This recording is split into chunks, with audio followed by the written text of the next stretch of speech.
A major industrial dispute is once again putting pressure on England's healthcare system. Resident doctors across the country have in fact begun a 5-day strike.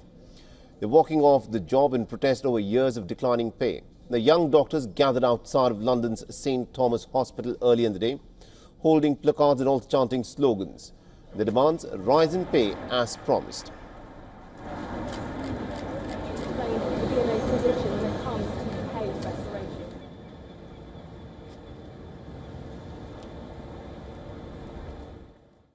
What we're asking for is to restore our pay back to 2008 levels. We're not asking for a single penny more.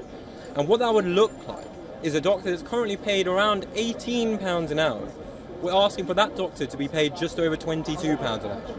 £22 an hour to deliver life-saving treatment, £22 an hour to restart people's hearts, £22 an hour to look after hundreds of patients overnight. I'm a trainee psychiatrist. I work on wards where people are being discharged at alarming rates, where my patients are ending up homeless on the streets, and meanwhile West Streeting on his 90k salary wags his finger and tells us we shouldn't ask for the pay that we're owed.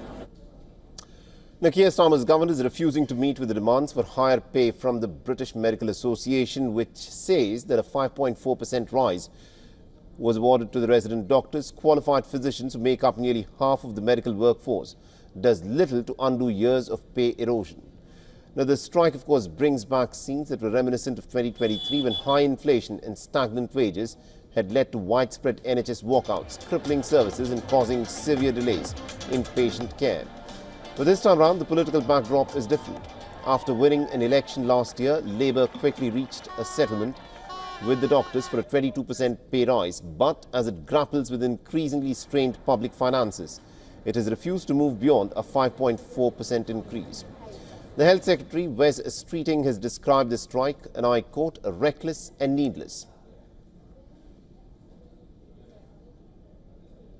We are doing everything we can to minimise the risk to patients and to minimise the disruption. But I want to be honest with people. What we can't do is eliminate disruption or risk to patients. Why the Prime Minister and I are so angry on behalf of patients and other NHS staff who are working hard to keep the show on the road, that the BMA have taken what is reckless and unnecessary action, forgetting that they've had a 28.9% pay increase from this government, and this government was also willing to go further on improving their working conditions.